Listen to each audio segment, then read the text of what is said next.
My name is Rick Tarr. I'm from the Knock 80 Tech Transfer Office, and I'm going to be moderating the speed round.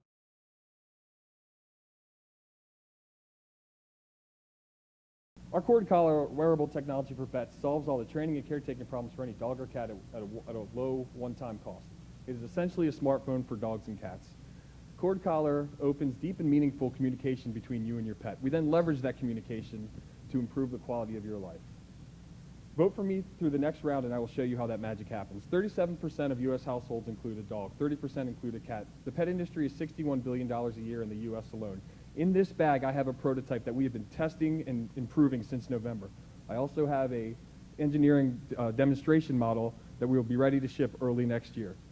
If you vote for me, I will show you how we plan to take a generous slice of that $61 billion pie into St. Mary's County and eat it at home. Cord leverages the infrastructure of the county while also diversifying the economy. When I show you what is in this bag, you will learn how it's possible to keep your cat from sleeping underneath your car tires, to keep your dog. Yeah, thank you.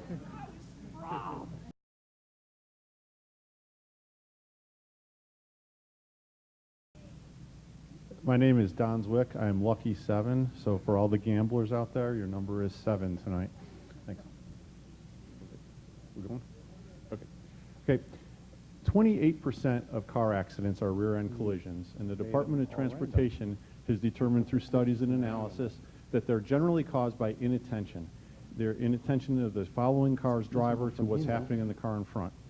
The recommendation out of a 2007 report was to make a brake light that actually blinks or indicates the deceleration rate of the vehicle and draws your eyes to that vehicle.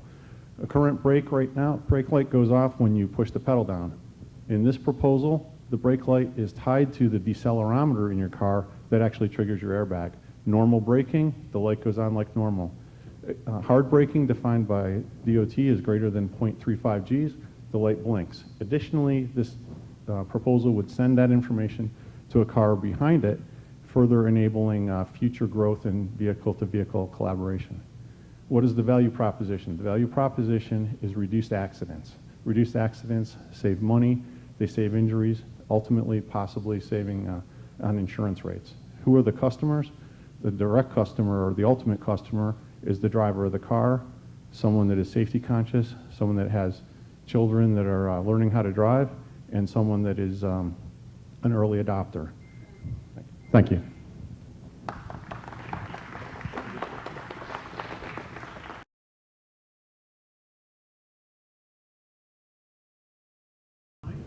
I'm number 9. My name is Dr. Brenda Briscoe, and we have an innovative light product. So our light allows you to switch the modes, do whatever it is. I have some out in the audience, but traditional versus revolutionary. The product can put money back into your pocket. This light lasts up to 50,000 hours, and it's not made of glass, so you can drop this as many times as you need to, and it will not break. It is diverse, it's mobile, it can travel with you. Our market segment are children, retirees, adults, anyone who need a light. Find yourself sitting in the dark, this would be the perfect solution. So, I mean, you can wrap this around anything. I have one around my table, and it acts as a nighttime, like, dim light. I have one around the deck. As you can see, we can do multiple things with these. You can put them on demo, they can change different colors.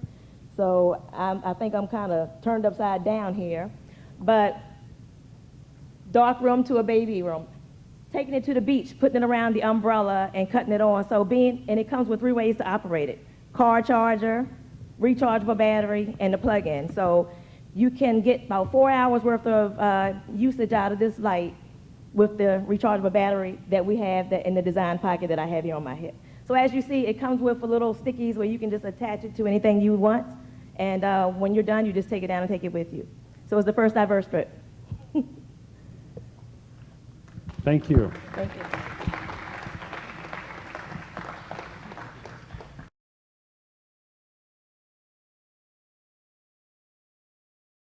Heron Systems is currently working on technologies that will be shaping the future of the agricultural industry. Working with key industry leaders and professionals, we are developing technologies, or developing deployable UAV payload systems, and associated software components to provide farmers real-time, actionable information on the health of their crops. Now, many of you in the audience here tonight would probably say, why would I care about that? I'm not a farmer. I can answer that simply by saying that we as Americans have enjoyed a food supply that has been both bountiful and affordable directly because of the efficiencies in the agricultural industry. Second, I can also say that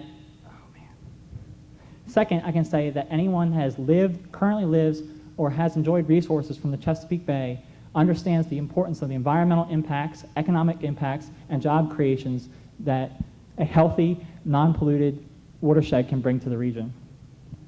What this technology brings is the capability for the farmer to further increase their yields, decrease non-point source pollutions, reduce operating costs, and increase yield production. My ask of the audience is to grant me 5 more minutes of your time so that I may explain to you how this technology will impact a $300 billion industry and ultimately a $922 million acre agriculture industry. Thank you.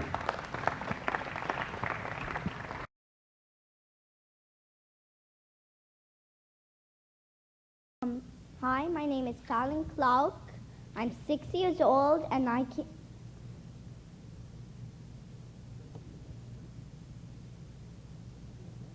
Have you ever visited a historic site and wished you could interact with the past?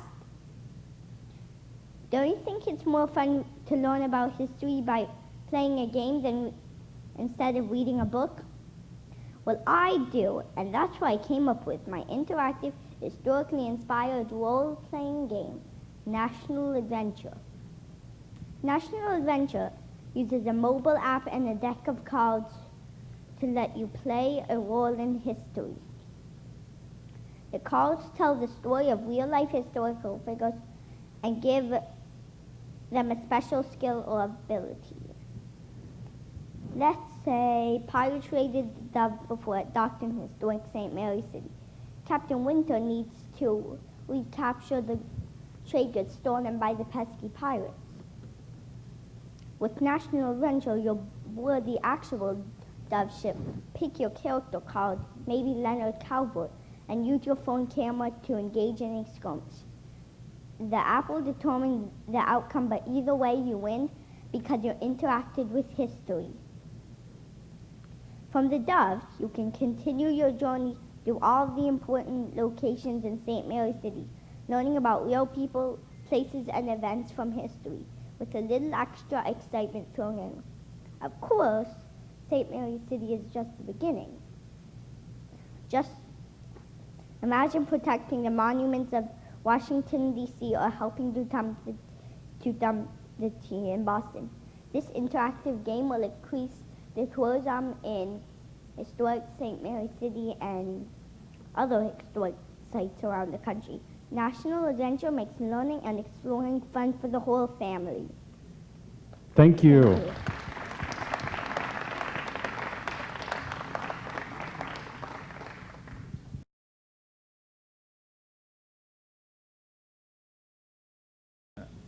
Well, I'm here. Who here wants to be a tech entrepreneur?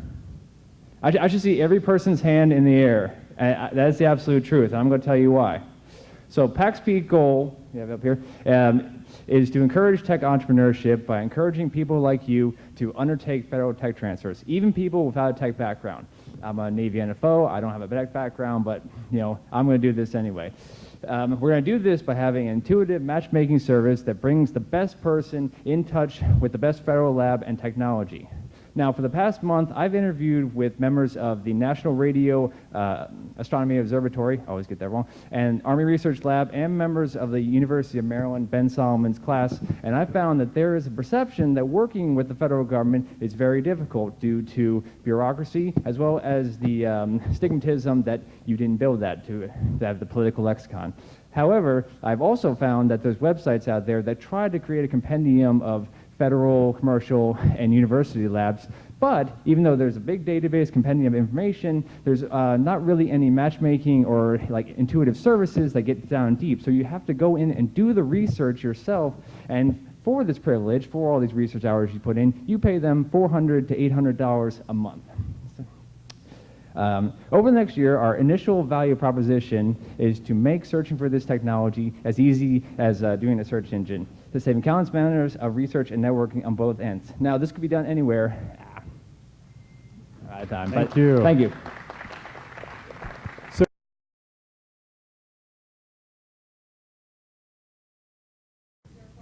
I'm Roger Davis, number 2. Sorry, Pete. Number 2, ever been in this position? Okay, don't know which wine to buy. Spent too much wine on a wine you don't like. Been there? Who's been there? Me. Yeah, I thought so. This is a tool for everybody. Click. All right, so which one? That's the big question. The problem is that we have spent money on wines we don't want. And it doesn't have to be wines. It could be cheese. It could be beer. Microbrews in particular are growing. Heck, with cigars coming from Cuba here in the near future, it could be cigars. So anything that's kind of a consumer-based product, we need a subscription-based decision aid. A decision aid that is like Netflix. Okay, been on Netflix, you rate each movie 5 stars. Okay, 1 to 5 stars. That decision aid, coupled to a big database, is similar to what we would have here, a wine database, a big wine database, global wine database, 4,000 wines. And I would have my little database, the 10 or so that I buy, and then I'd have this rating scheme, just like Netflix, okay? 1 to 5 stars. And with that, I would build my own personal taste profile, all right? And then I would need a tool, like a smartphone, okay? And with that, I would apply my rating scheme, and I would have this machine in the background that you don't get to see, but it's the machine that makes it all work, takes my ratings, compares my wines to my profile to the database, and spits out the wine I need. Thank you.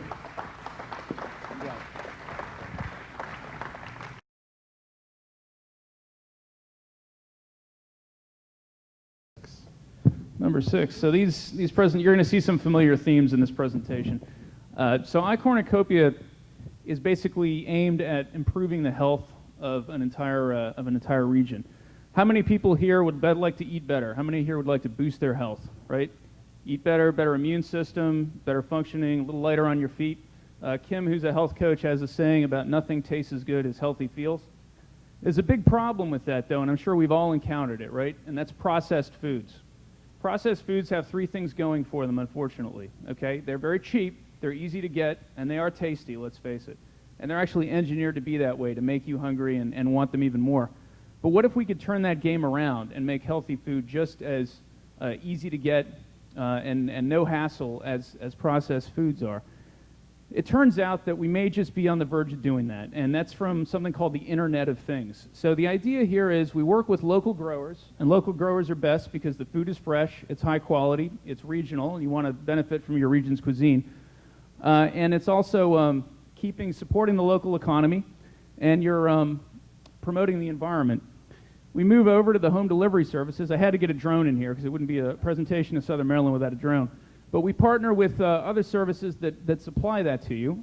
And the rationale here is that it's much more efficient to have a delivery service deliver the food to you than have everyone get in their car and go get the, I'm sorry. Thanks. So basically what happens is we leverage these fitness tracker apps, the smart refrigerator, and we pull all this together to send custom orders to your house based on your current nutrition. Thank you.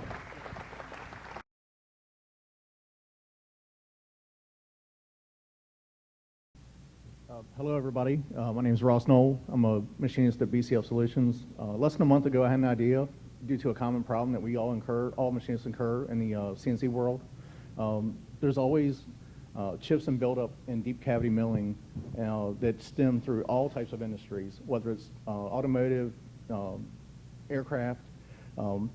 So with this problem, the chips build up in a part, and you cannot get them removed, potentially damaging the next operation of the next tool.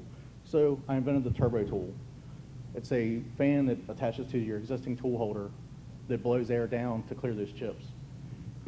After all, this improves the process and saves time. After all, time is money. In the past 20 days, I've taken the turbo tool from a harebrained idea and napkin sketch, all the way to the product I hold before you. I ran over 100 parts using this fan. With a small investment of around $100,000, we're estimating about $2 million in profit with the first year of business. I've already received multiple quotes from injection molding houses. We're moving forward with this thing. We're very excited about it. We're working on utility patents and looking for assistance and mentors to help with product commercialization. I look forward to discussing more about this innovative product and ask for your votes in the final round. Thank you.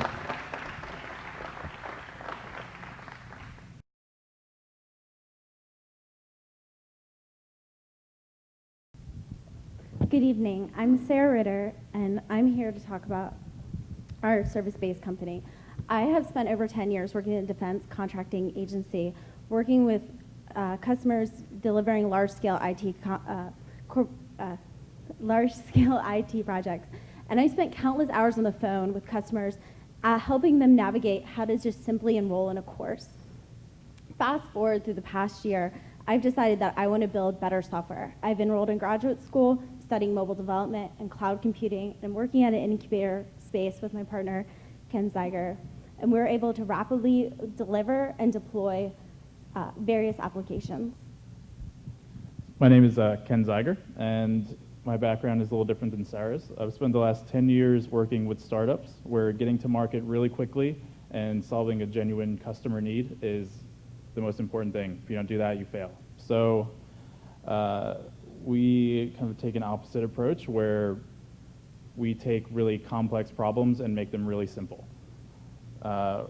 Developed an infrastructure and a methodology for doing that consistently, where we can rapidly develop mobile applications that work on all devices, all platforms, as well as a method of defining problems within a process or a workflow. So what we want to do is take that same startup methodology to larger organizations. There you go. Number